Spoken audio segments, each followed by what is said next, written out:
నిన్న మెదక్ పట్టణంలో జరిగిన సంఘటనలో పూర్తిగా మెదక్ పోలీసుల వైఫల్యం తప్ప ఇంకొకటి లేదు. ఉదయం 11:30కి సంఘటనకు సంబంధించినటువంటి సమాచారాన్ని స్థానిక పోలీస్ స్టేషన్లో ఇస్తే మీకేం అవసరం, వాళ్ళు ఇష్టం ఉన్నట్టు చేసుకుంటారు, మీరెవడు అని మాట్లాడతారు పోలీసులు. చదువుకొని ఉద్యోగానికి వచ్చినారా, ఇంకేమైనా సాకిరేవు పనులు చేసి ఉద్యోగానికి వచ్చినారా అనేది ఆ ఎస్ఐసిఐ ప్రజలకు చెప్పాల్సినటువంటి అవసరం.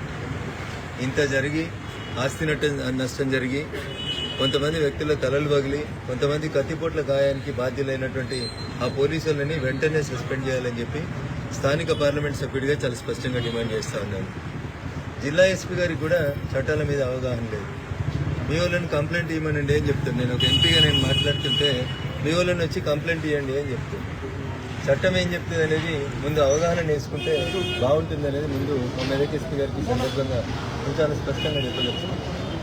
సుమోటోగా కూడా పోలీసులు కేసులు చేయొచ్చని కౌ స్లాటర్ యాక్ట్ లోపల బక్రీద్ పండుగ సందర్భంగా జంతువులను వధించే సందర్భంగా ఏం నిబంధనలను వాడుకోవాలి, ఎట్లాంటి నిబంధనలు చేయాలని 2001 సంవత్సరంలో భారత ప్రభుత్వం కొన్ని నిబంధనలు విడుదల చేసింది. ఆ నిబంధనని దృష్టిలో పెట్టుకొని పోయిన సంవత్సరం బక్రీద్ ఇదే జూన్ నెల సందర్భంగా భారత ప్రభుత్వం తిరిగి ఒక కొత్త జీవోని అన్ని రాష్ట్రాలకు సంబంధించినటువంటి చీఫ్ సెక్రటరీలకి చాలా స్పష్టంగా పంపించింది. ఒక ఎస్ఐ గారు అంటారు ఆవులు లేవు కదా, అందులో దూడలు ఉన్నాయి కదా, కోసుకోవచ్చు అంటారు. ఇంకొక సిఐ గారు అంటారు అవి మగ జంతువులు ఉన్నాయి కదా, మగ జంతువులు అయితే కోసుకోవచ్చు అని అంటారు. ముందు కౌన్సిలింగ్ చేయాల్సింది ఏంటంటే ఎస్ఐలను సిఐలను కౌన్సిలింగ్ చేయాలి. కౌ స్లాటర్ యాక్ట్ ఏం చెప్తుంది, లేకపోతే కౌ స్లాటర్ లోపల పశువులకి హింస జరగకుండా ఏం చేయాలనేది ముందు మా పోలీస్ మిత్రులకు అవగాహన కల్పించాల్సిన పరిస్థితి రావడం అనేది దురదృష్టకరం. చట్టాలను చదవకుండా రాజకీయ నాయకుల మెప్పు కోసం పోస్టింగులు తెచ్చుకొని రాజకీయ నాయకులు చెప్పిరని ఒక పార్టీ అధికారంలో ఉంటే వాళ్ళ కొమ్ము కాస్తూ లా అండ్ ఆర్డర్ని పూర్తిగా మర్చిపోతున్నటువంటి పోలీస్ మిత్రులకి నేను సవినయంగా చేసేటువంటి అప్పీల్ చాలా స్పష్టంగా చెప్పదలుచుకున్నటువంటి అంశం. ఇది పోయిన సంవత్సరం బక్రీద్ పండుగ సందర్భంగా భారత ప్రభుత్వము చాలా స్పష్టంగా, పోయిన సంవత్సరం కూడా బక్రీద్ పండుగ జూన్ నెలలోనే వచ్చింది. పోయిన బక్రీద్ సందర్భంగా భారత ప్రభుత్వం చాలా స్పష్టంగా అన్ని రాష్ట్రాల చీఫ్ సెక్రటరీలకి కొన్ని గైడ్ లైన్స్ ఏం చెప్తుంది కౌ స్లాటర్ అనేటువంటి యాక్ట్కి సంబంధించి చాలా స్పష్టంగా చెప్తుంది. మా మెదక్ ఎస్పీ గారు ముఖ్యంగా వినాలి కాబట్టి ఆయన కోసం ఈ 2 లైన్లు చదివి వినిపిస్తాడు. ఎందుకంటే ఇది పోయిన సంవత్సరం వచ్చింది కదా, ఈ సంవత్సరం ఉన్నదో లేదో అనుకుంటాడు మా మెదక్ ఎస్పీ. అందుకని ఆయనకు అర్థం కావడం కోసం మళ్ళీ చెప్తా ఉన్నా, ఆ మెదక్ టౌన్ సిఐకి ఆ మెదక్ టౌన్ ఎస్ఐకి అర్థం కావడం కోసం చెప్తా ఉన్నా. అంటే వాళ్ళ దృష్టిలో ఆవు అయితేనే కోయొద్దు, ఏ పశువునైనా ఎక్కడ పడితే అక్కడ కోయొచ్చు అనేటువంటి పెద్ద పోలీస్ ఆఫీసర్లందరికీ కొంచెం తెలుగులో అర్థం కావాలని ఇంగ్లీష్లో దాన్ని ట్రాన్స్లేట్ చేస్తా.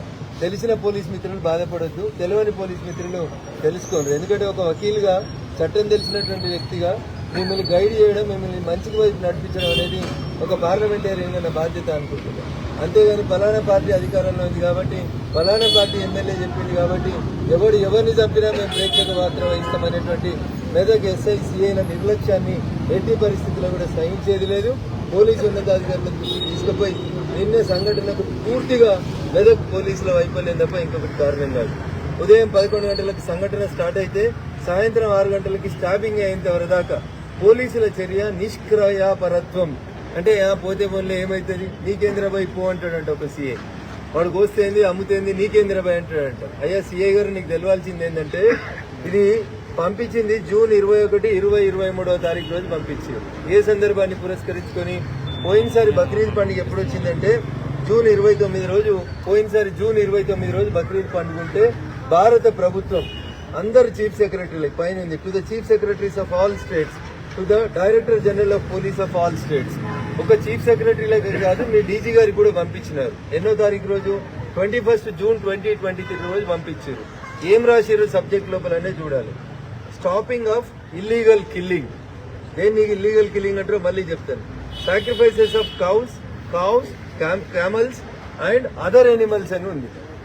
ఆవులు, దూడలు, ఒంటెలు మరియు ఇతర ఎనిమల్స్ విషయం లోపల on the occasion of Bakrid, regarding Bakrid పండుగ సందర్భంగా ఈ గైడ్ లైన్స్ ని మీకు ఇస్తున్నామని పోయిన జూన్ లో ఇచ్చి చాలా స్పష్టంగా చీఫ్ సెక్రటరీలకు, డీజీపీలకి ఒక ఆవును కోస్తేనే కాదు, దూడను కోస్తేనే కాదు, ఆవు దూడలతో పాటు బక్రీద్ పండుగ సందర్భంగా ఒంటెలను కోయొద్దని ఇతర ఏ పశువులను కోయొద్దని, ఒకవేళ కోయాలంటే ఏం చేయాలనే దానికి సంబంధించిన గైడ్ లైన్స్ ని భారత ప్రభుత్వం చాలా స్పష్టంగా ఇచ్చింది. ఇది తీసుకొని పోయి నిన్న గోరక్షకులైనటువంటి కొంతమంది హిందూ బంధువులు మెదక్ టౌన్ లో ఉన్నటువంటి ఇన్స్పెక్టర్ గారికి ఈ కాపీ చూపించి, సార్ అందులో ఆవులు లేవంటున్నావు, ఆవులు కాదు సార్ దూడలున్నా ఇంకా ఏ పశువు ఉన్నా గానీ దానికి ఒక ప్రొసీజర్ ఉంది సార్, ఆ ప్రొసీజర్ ని వాళ్ళు ఫాలో అయితలేరు కాబట్టి ఆ ఎనిమల్స్ ని అక్కడ ఆపి వాటిని తీసుకొచ్చి రక్షించమని అడిగితే ఉదయం 11 నుంచి సాయంత్రం దాకా టైంపాస్ చేసింది పోలీసులు. దానివల్ల జరిగిన నష్టం ఈ రోజు 3 హిందువులకు స్టాబింగ్ అయింది. తర్వాత జనాలు ఆందోళనకు గురై ఆవేదనకు గురై పోలీసుల నిష్క్రియాపరత్వాన్ని ప్రశ్నించేందుకు జమైన సందర్భంగా కొన్ని దురదృష్టకర సంఘటనలు జరగడం అనేది బాధాకరం. ఆస్తి నష్టం, హాస్పిటల్స్ ధ్వంసం జరిగింది. కానీ దీని కారకుడైనటువంటి సిఐ ఇంకా డ్యూటీ చేస్తా ఉన్నాడు. ఇది దురదృష్టకరం. పోలీసులు చిన్న వాటికి సుమోటో కేసులు అంటారు, రోడ్డు మీద కెమెరాలు పట్టుకొని లైసెన్సులు లేవని అడుగుతారు. మరి అక్కడ అన్ని పశువులు కనబడుతున్నాయని పొద్దున ఒకటి, మధ్యాహ్నం ఒకటి, సాయంత్రం ఒకటి పట్టిస్తే మీకేం పని లేదా, మాకు పని లేదా అని మాట్లాడతారు పోలీసులు. మరి ఎవరు పని చేయాలి సార్? ఏం చెప్పింది భారత ప్రభుత్వం? అందరు డీజీపీలకు వచ్చినటువంటి లెటర్లో ఇంత స్పష్టంగా ఉంది. Not only cows, camels and other animals అని కూడా ఉంది. ఇది చట్టాన్ని పరిరక్షించాల్సిన మీరు పరిరక్షించినప్పుడు ప్రజలు చట్టాన్ని తమ చేతుల్లోకి తీసుకోవచ్చు. ఇది కూడా భారతీయ శిక్షా స్మృతి లోపలనే ఉంది. రోడ్డు మీద నా కళ్ళ ముంగట మర్డర్ జరుగుతూ ఉంటే పోలీసు వాళ్ళు చూడకుండా పక్కేళ్ళు వెళ్ళిపోతే యూనిఫామ్ లేనటువంటి సివిలియన్స్ కూడా ఆ మర్డర్ అటెంప్ట్ చేసినటువంటి వ్యక్తిని పట్టి పోలీస్ స్టేషన్ తీసుకుపోవచ్చు అనేది భారత శిక్షా స్మృతి లోపల, ఇండియన్ పీనల్ కోడ్ లోపల ఉన్నటువంటి మినిమం బేస్. అది ఆ మాత్రం కూడా లేకుండా నీకెందుకు నువ్వు అంటే నేను చాలా స్పష్టంగా చెప్తా ఉన్నా. పోలీసు వాళ్ళకి ఇంత బాధాకరమైనటువంటి విషయం ఏంటంటే చట్టం తెలిసినటువంటి వ్యక్తిగా నేను ఇట్లా మాట్లాడాల్సినటువంటి పరిస్థితి రావడం అనేది దురదృష్టకరం. నేను ఎస్పీ గారితో మాట్లాడినా, ఐజీ ఇంటెలిజెన్స్ గారితో మాట్లాడినా, సార్ నేను అవుట్ ఆఫ్ స్టేట్, నేను ఈ రాష్ట్రంలో లేను, పరిస్థితి అదుపు తప్పుతుంది, మీ పోలీసులు ఎస్ఐలు సిఐలు సరిగా పనిచేస్తలేరు, వాళ్ళని పనిచేయించమంటే కంప్లైంట్ ఇచ్చినటువంటి గోరక్షకుల మీద ఇలా కేసు పెట్టి ఉదయం 9 మందిని, ఇప్పుడు సాయంత్రం 4 మళ్ళీ రిమాండ్ చేస్తా ఉన్నటువంటి తెలంగాణ పోలీస్ అధికారులారా, ఎవరికి భయపడుతున్నారు మీరు? మీరు భయపడితే భారత రాజ్యాంగానికి భయపడుతుంది, మీరు భయపడితే భారత ప్రభుత్వానికి భయపడుతుంది. కానీ కొన్ని రోజులు పింక్ యూనిఫామ్ కి, కొన్ని రోజులు 3 రంగుల యూనిఫామ్ వేసుకుంటామంటే మాత్రం ఇది పద్ధతి కాదని చాలా స్పష్టంగా చెప్తా ఉన్నాం. పొద్దున 9 మంది హిందువులని అరెస్ట్ చేసిరు, సాయంత్రం 4 హిందువుల్ని అరెస్ట్ చేసిరు. కానీ వాళ్ళకి సంఘటనకి కారకులైనటువంటి ముస్లింలు మాత్రం ఎవరు దొరుకుతలేరు. ఇప్పటిదాకా ఒక్కరిని కూడా అరెస్ట్ చేయకపోవడం అనేది ఏ రాజకీయ ఒత్తిడి ఉంది అనేది మెదక్ ఎస్పీ గారు చెప్పాలి. ఏదో ఐజీ గారు వచ్చి చెప్పిపోయినారంట 144 సెక్షన్ ఉంది, లా అండ్ ఆర్డర్ ని బ్రేక్ చేయొద్దు, ఎవరు మెదక్కు రావద్దు. బరాబర్ వస్తాం, మెదక్ ఎంపీగా బరాబర్ మెదక్కు వస్తాం, మెదక్ ప్రజలు ఓటేసిరు, మెదక్కు వస్తాం. ఇప్పుడే వస్తా ఐజీ గారు, మంచిగా విను రిజరా. ఎట్లా ఆపుతావు? ఏముందని ఆపుతావు? వేసి నేను ఎలక్టెడ్ రిప్రజెంటేటివ్ నేను తప్పకుండా వస్తా. నీకు చేత కాలేదు కదా, నేను చెప్తా నీకు. ఇండియన్ పీనల్ కోడ్ ఏం చెప్తుంది, భారతీయ శిక్షా స్మృతి ప్రకారం ఏం కేసులు చేయాలో చెప్తా నేను. ఆయన మొదటి నుంచి కూడా Medak SP such a controversial person. నా ఎన్నికల సందర్భంగా కూడా డబ్బులు ఉన్నాయని 10 సార్లు ఫోన్ చేస్తే కూడా ఏ రోజు సంఘటన స్థలానికి రాలేదు. ఆ రోజు టీఆర్ఎస్ పార్టీ నాయకులు అడుగులకి మడుగులు వచ్చిండు, ఇలా కాంగ్రెస్ పార్టీ నాయకులు అడుగులకి మడుగులు వచ్చుతా ఉన్నాడు. నేను చాలా స్పష్టంగా ఈ రాష్ట్ర డీజీపీ గారికి చెప్పదలుచుకున్నా, ఇంకొక హిందువును అరెస్ట్ చేసిన, ముస్లింలను అరెస్ట్ చేయకుండా వాళ్ళ మీద జరిగినటువంటి దాడులకి సంబంధించి వాళ్ళని కొట్టినటువంటి, హిందువులను కొట్టినటువంటి ముస్లింలను అరెస్ట్ చేయకుండా కేవలం వాళ్ళ మీద ఏదో దాడి జరిగిందని 205 క్రైమ్ నెంబర్ అని ఒక అర్ధగంట ముందు టైం వేసుకొని పొద్దుటి నుంచి పోలీస్ స్టేషన్ తిట్టు తిరిగినటువంటి గోరక్షకుల మీదనే ఉల్టా కేసులు పెట్టి ముందే వీళ్ళే దాడి చేసిరని నీ ఇష్టారాజ్యంగా నువ్వు చేస్తున్నటువంటి పద్ధతిని జిల్లా ఎస్పీ గారు మార్చుకోవాలి, జిల్లా పోలీస్ అధికారులు మార్చుకోవాలి. మీరు రాజకీయ నాయకులు కాదు. రాజకీయ నాయకులు తప్పు చేస్తే లేదా ఇంకెవరైనా తప్పు చేస్తే చట్టాన్ని చేతిలోకి తీసుకుంటే కాపాడాల్సినటువంటి జిల్లా పోలీస్ యంత్రాంగం మంచిగా నిమ్మకు నీరెత్తినట్టు వ్యవహరించి లక్షలలో ఆస్తి నష్టమై తలలు పలిగి కత్తిపోట్లు జరుగుతూ ఉంటే దీనికి బాధ్యుడైనటువంటి ఎస్పీని, సిఐని ఇంకా సస్పెండ్ చేయకుండా రాష్ట్ర డీజీపీ గారి నిష్క్రియాపరత్వం ఏందో అర్థం చేసుకోవాలి. ఎందుకు తెస్తలేరు ముస్లింస్ ని? ఎందుకు దొరుకుతలేరు మీకు వాళ్ళు? ఇది మీ చేతనంతరం కాదా?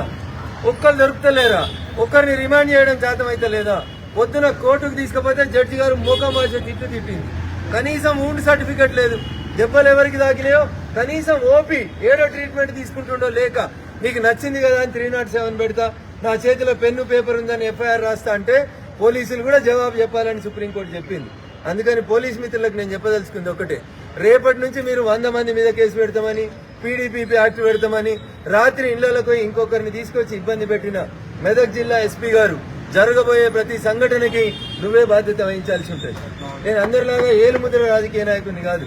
Definitely you have to face the prosecution. నువ్వేదో అనుకుంటున్నావు అంట, ఇంట్లోకి పోయే పోలీసు వాళ్ళు కొడితే ఒక అతని కాళ్ళు తిరిగిపోయినాయి, కంప్లైంట్ ఇస్తే నీ సిఐ తీసుకోడు. నేను వస్తున్నా, ఇప్పుడు వస్తున్నా, ఎవరు ఆపుతారో ఎట్లా ఆపుతారో నేను కూడా చూస్తా. బరాబరా పిల్లోడితో మీ సిఐ మీద నీ మీద కంప్లైంట్ ఇచ్చిస్తాను. పోలీసు వాళ్ళు కొడితే కాళ్ళు తిరిగిపోతాయి, కంప్లైంట్ రిజిస్టర్ కాదా? Is it not the violation of the human rights? SP గారు ఏం పని చేస్తా ఉన్నారు మీరు? పెద్ద పెద్ద బంగ్లాలు, ఫార్చునర్ కార్లు, ఏంది కమాండ్ కంట్రోల్ కట్టుకొని ఏం చేస్తా ఉన్నారు? ఎవరిని రక్షిస్తా ఉన్నారు? చాలా స్పష్టంగా మెదక్ ఎస్పీ గారికి పక్షపాత ధోరణి లేకుండా ఎవరైతే కంప్లైంట్ ఇచ్చినటువంటి అక్యూజ్డ్ ఉన్నారో ముస్లిమ్స్, వాళ్ళందరినీ కూడా అరెస్ట్ చేయడం చేతగాని మీరు better you quit the job of the superintendent of police Medak. ఎందుకంటే పొద్దుగల 9 మందిని రిమాండ్ చేసి ఇప్పుడు 4గురిని జడ్జి ఇంటి ముందుకు తీసుకుపోతా ఉన్నాడు. ఇంత అత్యుత్సాహం ఏందో మెదక్ ఎస్పీ గారికి తెలియదు. నేను మళ్ళీ చెప్తా ఉన్నా ఎస్పీ గారు, ఈ రోజు తర్వాత, ఈ నిమిషం తర్వాత మీరు హిందువులను వెంటాడినా, గోరక్షకులను అరెస్ట్ చేసినా, ఏదో ఇంకా 105 మందిని అరెస్ట్ చేస్తామని ఫోన్లు చేసి బెదిరిస్తున్నాం అంటే ఎస్పీ గారు, నాకు కూడా తెలుసు చట్టం, మాకు ఎట్లా పనిచేయాలో తెలుసు. ఒక్క గోరక్షకుని ఈ రోజు రాత్రి అరెస్ట్ చేసిన, ఇళ్లలో పోయి భౌతిక దాడులు చేసిన, జరిగే ప్రతి సంఘటనకి నువ్వే బాధ్యత వహించాల్సి ఉంటుంది. నువ్వే ముద్దాయిగా నేను సమాజం ముందు నిలబెడతా అని చెప్పి ఈ సందర్భంగా మెదక్ ఎస్పీ గారికి చాలా స్పష్టంగా హెచ్చరికలు జారీ చేస్తూ, రంగనాథ్ గారు మీకు నిజంగా చిత్తశుద్ధి ఉంటే, లా అండ్ ఆర్డర్ కంట్రోల్ చేయాలనేటువంటి కోరిక మీకుంటే, you stay in the Medak for today night, because I know Medak is a sensitive town. ఇష్టారాజ్యంగా వదిలేసి ఇలా సండే అని వెళ్ళిపోయి ఏనో బక్రీద్ రేపు వస్తామని అనుకుంటే మాత్రం కుదరదు. ఖచ్చితంగా నేరం చేసినటువంటి ఆ గోవులకు సంబంధించి జరిగినటువంటి అన్ని ఇన్సిడెంట్లలో మొత్తం ముస్లింలు ఎవరైతే ఈ రూల్స్ ని బ్రేక్ చేసినటువంటి వాళ్ళందరినీ కూడా ఇవాళ రాత్రి కల్లా అరెస్ట్ చేయకపోతే ఎస్పీ గారు ఖచ్చితంగా రేపు పొద్దుగాల నీ ఆఫీస్కే వస్తాను, నువ్వు ఎట్లా అరెస్ట్ చేయవో చూస్తాను, మీ సంగతి ఏందో కూడా బరాబర్ చూస్తామని చెప్పి ఈ సందర్భంగా ఆయన హెచ్చరిస్తాను.